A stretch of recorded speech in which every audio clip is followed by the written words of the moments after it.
Hello everyone, I'm about to show you Our Lady of Philermos. It's said to be one of the most important paintings of the Madonna in the Christian faith, and many miracles have been attributed to it. For about 400 years it was in the possession of the Knights of St. John, who regarded it as their most important and holy relic. To explain a bit more about the painting, let me take you to the chapel dedicated to Our Lady of Philermos in St. John's Co-Cathedral in the heart of the Maltese capital, Valletta. The painting of Our Lady of Philermos was with the knights in Rhodes, but they got kicked out of Rhodes and they come to Malta in 1530. They bring this painting with them. It is miraculous after all, and it's so important to them that when they build St. John's Co-Cathedral, they give it its very own chapel, this one. The knights used to come to this chapel to pray to the Madonna, to ask her to keep them safe while they were out at sea, engaging in battles with the enemy. Apparently the Madonna did hear the prayers of the knights, because many of them would come back safe. To give thanks to her, they would place spoils of war on the walls of this chapel. This would include flags from ships that they'd conquered and keys from cities that they'd successfully attacked.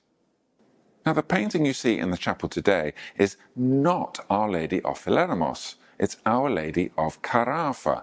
She was put there after the original painting was taken away by the knights. They had to leave Malta in a hurry in 1798 when Napoleon invades. The painting goes with them because it's very important to them. The painting ends up getting passed around a few different hands, and these days it's ended up in a museum in Montenegro. And that's where I'm headed next. And that's exactly where I am. I'm outside the National Museum of Montenegro in the town of Cetinje. And inside this building is Our Lady of Philermos. Let's go and see her.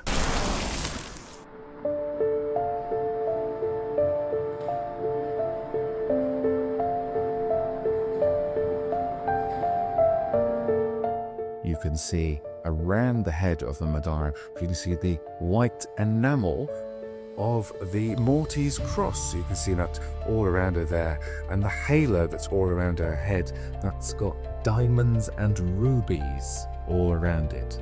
Now, there's very little left of the original painting. It's been trimmed down, and all we can see now is the Madonna's face. Now, this golden riza, which is the cover that goes over the painting, that was put there by Paul I, the Tsar of Russia.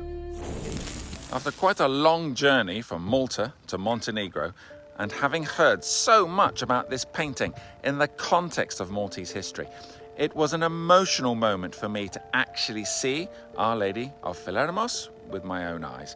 I've talked about her so much, and I got to see her in person, which was a very special moment for me. One of the reasons why I find this painting a moving sight was because we should remember that the men, the knights who prayed passionately to this painting in Malta, did so because they thought they were going to die, and they asked this Madonna to keep them safe. This is just one of the many reasons why it began to take on such importance. To learn more about Our Lady of Philermos, follow Dark Malta Tours.